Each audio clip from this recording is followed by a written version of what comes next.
Yes, Mrs. Ng kilalang aktor, sinugod ang baguang aktres dahil sa selos. Matindi raw ang naging konfrontasyon.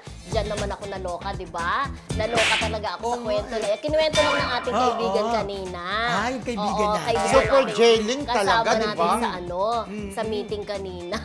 Actually, nung pagsugod nung misis nitong aktor, nagulat yung mga staff tsaka yung mga artista doon. Ay, bakit? May konfrontasyon na nangyari, di ba? Para daw isang eksena sa teleserye. Parang naalala ko dati. Parang eksena din magaling na aktor sa kanyang pelikula. Mahusay ito eh. Mahusay yun. Pero naalala mo yung konfrontasyon Pero yung dati, aktor, Janice de Belen, no?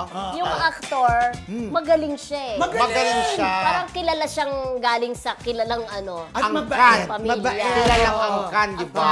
Ito. Ay, Pero nako. sino kaya Actually, ito, no? kaibigan ko, malapit ako sa kanya. Talaga? Nang slide.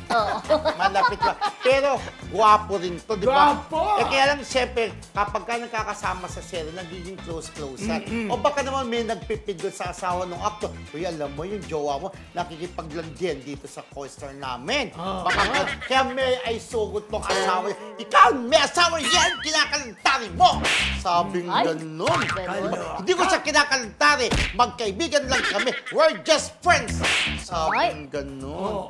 You're friends with benefits? Oh, yes! The benefit of the doubt! Sabi ko. Pwede naman kasi maging lapitin ng mga babae itong si aktor. Kasi ang gwapo. Gwapo.